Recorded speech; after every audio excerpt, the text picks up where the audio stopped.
And okay, and we are back, ready for the quarter-finals of the Gentry Open Top 8. Let's get my card viewer up correctly here. Yeah, there we go.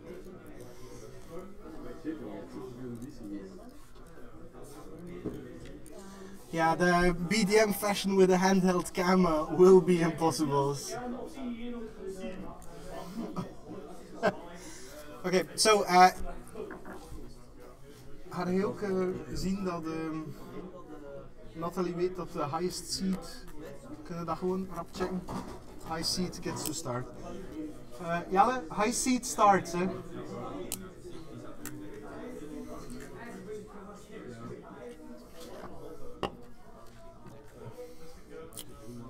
Okay, so the other matches have started in the meantime. These are untimed. Well, they have 90 minutes. Should be more than enough. And of course, I don't have access to the deck lists anymore since the players have them.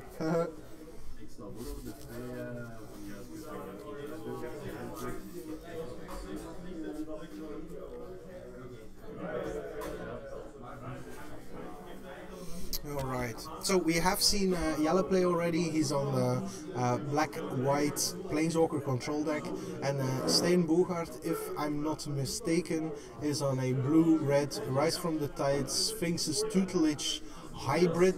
Yeah, sure. Jelle deciding to let Stijn start, even though he has the right to choose because he is a higher seed.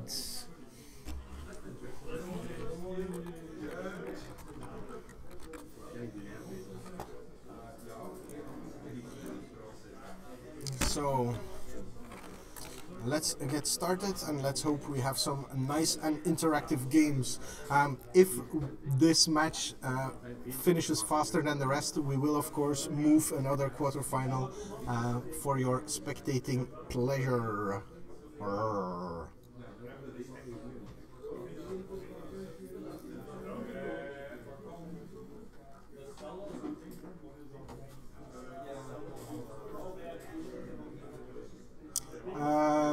I believe this is seed 3 and 6.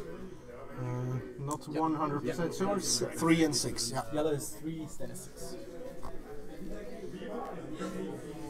Yeah. Be back in a second. My food's ready. Your krokske? Yep.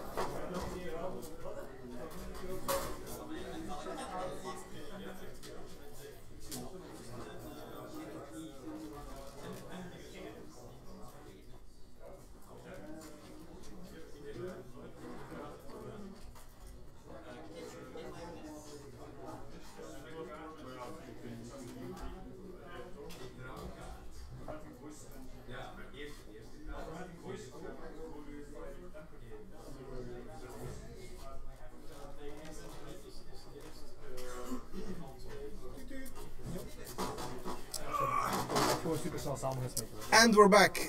So, thank God, Jelle played the duress and took plenty of time to take a look at Stijn's hand.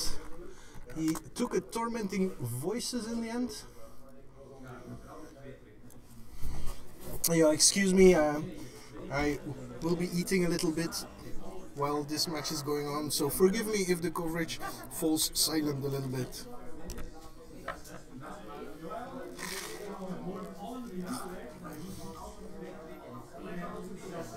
That's a second duress, different art. Taking what I think is take inventory. Yeah, let's take inventory.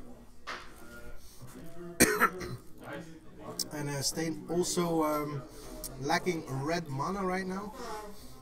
Plays a Tormenting Voice, digging for that island, and he actually has it.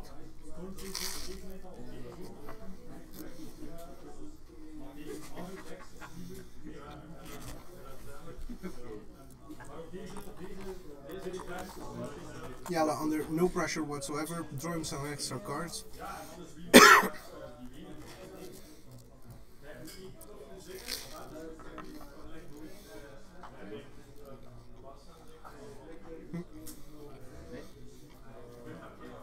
Stijn drew into the signature card of the deck, which I think will hit the table now. Yep. Sphinx's tutelage.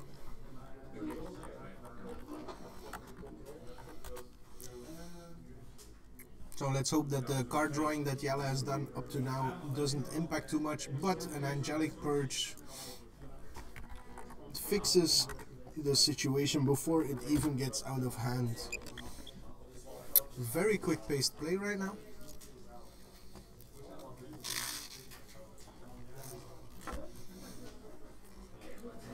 And Stijn digs further with a pour over the pages. Oh. Pour through the pages? Pour over the pages.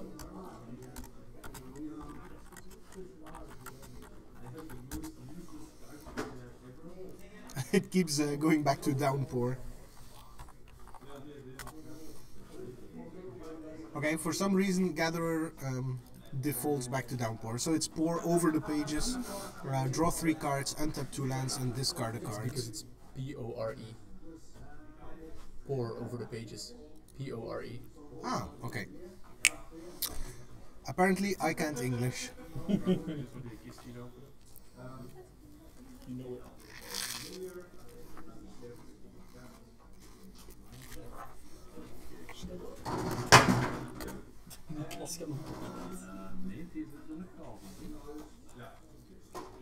There we go. Pour over the pages with the correct spelling.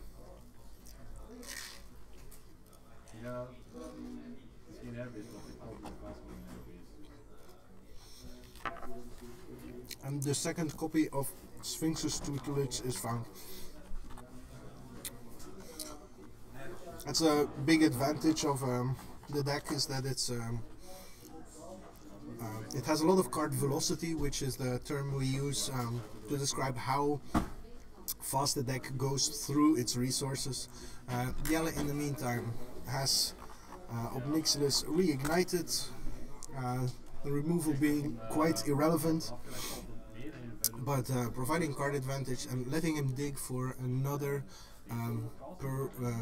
Angelic Purge. Oh, and Stijn has Chandra Flamecaller.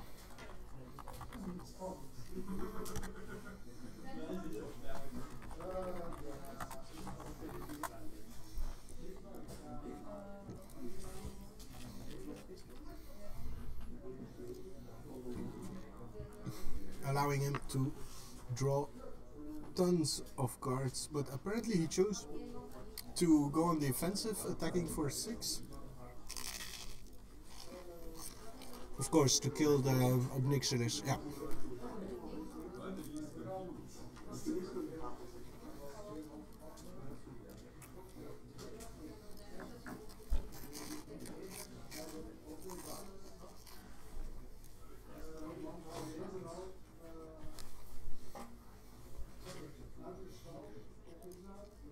So, Stijn very firmly in control.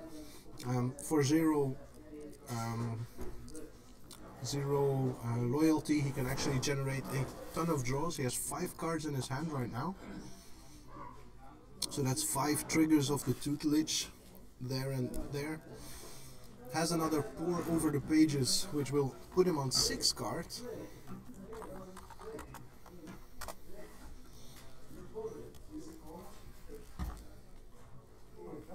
Perfect.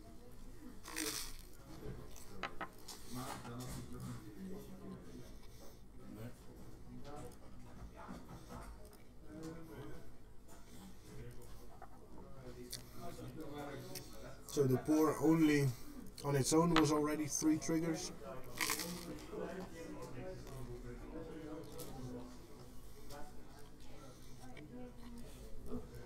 A second tutelage, but he played a land before. I assume to have negate up, even though there's nothing that I know of that would turn out to be relevant. Facebook.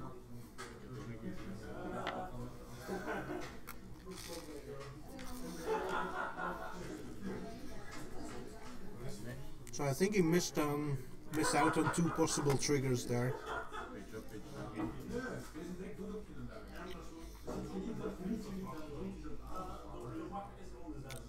Jelle choosing to gain some life with the Blessed Alliance. And concedes because rightly he would lose the next turn from the Chandra activation.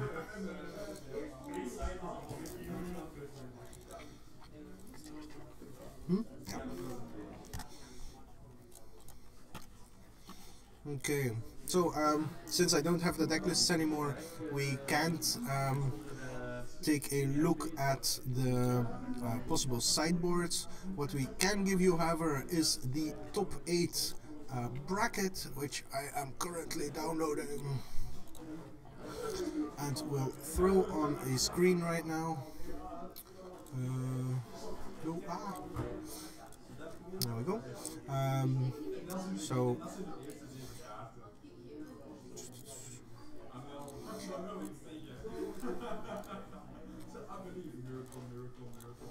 let's just put it in the middle of the screen here. There we go. Okay, so this is the bracket for the quarterfinal. We have the bottom match on camera right now, and all other matches are still in game 1, which is not to be surprised, as it was pretty blisteringly fast.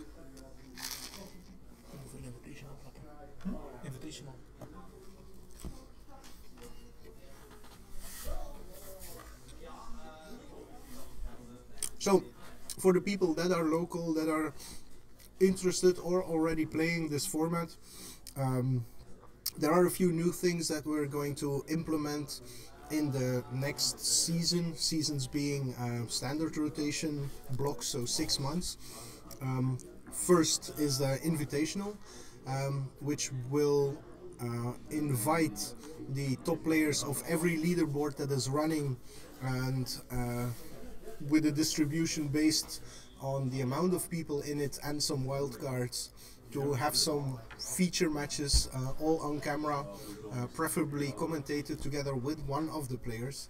In addition to that, Sander the Quick will be running a Super Gentry League style. For those of you that watch the Vintage Super League, it'll be on Magic Online, so we'll have good image quality. You can actually read the cards yourself, and try to have a series like that as well. All of that is going onto our YouTube channel, which we either you're watching it here, or the link will become available on the Twitch TV channel very soon. Now let's get rid of this bracket and back to our match, because I do think that our players are ready to go. I don't know why my card viewer is broken though. Bro.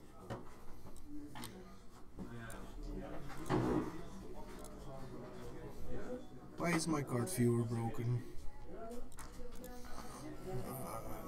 Chuck.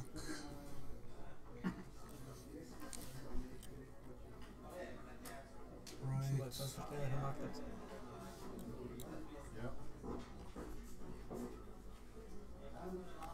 that's not it.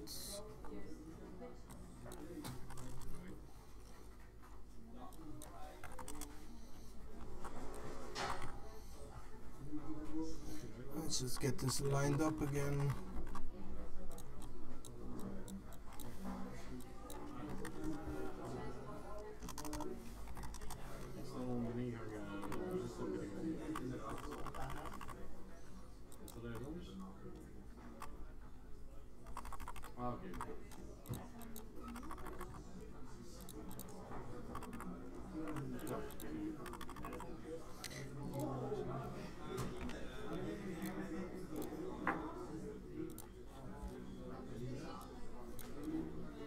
Not sure what's going on.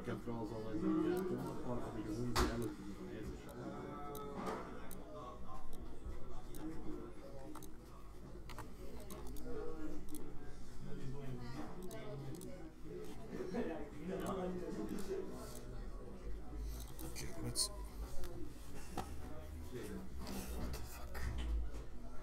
No idea what's going on here. I think I'm gonna have to remove it and rebuild it. So bear with me for a second.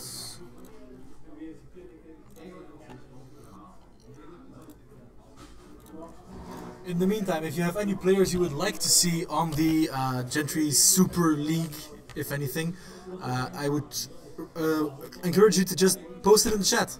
Since we are going to take some of the leaderboard leaders, some of the winners or good players from the finals, but we're also going to take suggestions from you guys, the players you want to see, since after all, we are making this content to entertain you guys. So if you're a big fan of, for example, Jelle Gyselinck, you can just spam his name in chat and we'll make sure to get him in there.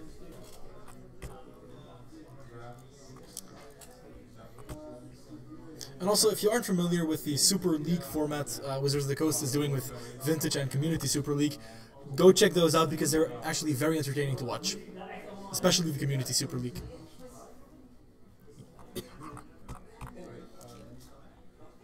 Okay, in the meantime, we managed to fix our card viewer. No idea what went on in there. Let's hope that doesn't happen again.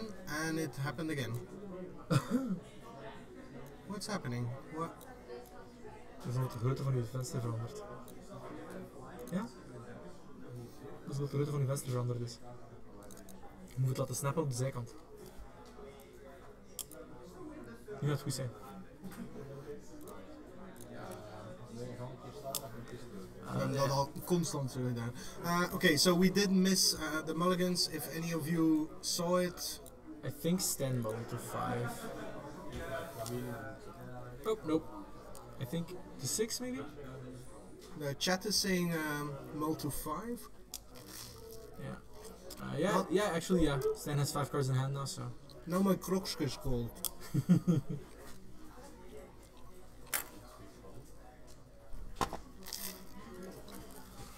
Alright, so there's the tutelage again. On turn 3. I think Stijn mulled to 6. 1, 2, 3, 4, 9. Yeah. So top een free blade for Jelle. Stijn with the swamp in hand. Does he play full 3 colors or? Stijn. Or is it just the Radiant Flame swamp? I don't know what black he's playing. We don't have the deck list available anymore. When I played tutelage, I played one single swamp to get with the Evolving Wilds to make Radiant Flames actually hit for 3. So that could be the case here. Okay. So.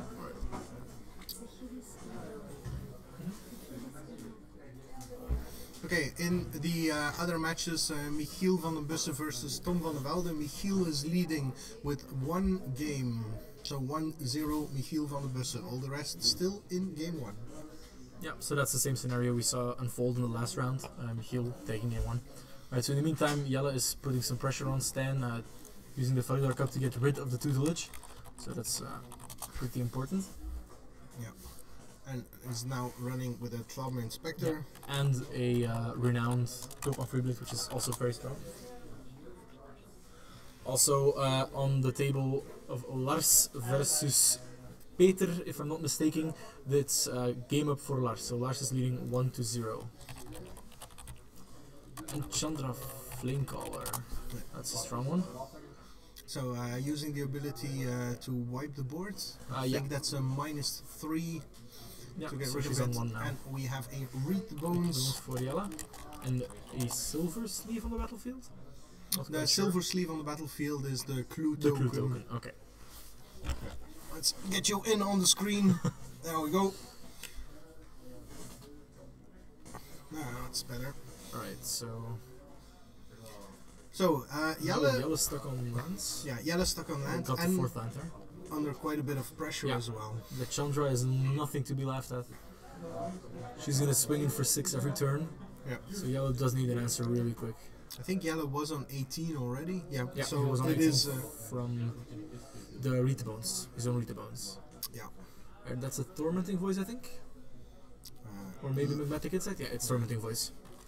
So discard a card, draw 2 cards. Stijn cycling through his deck.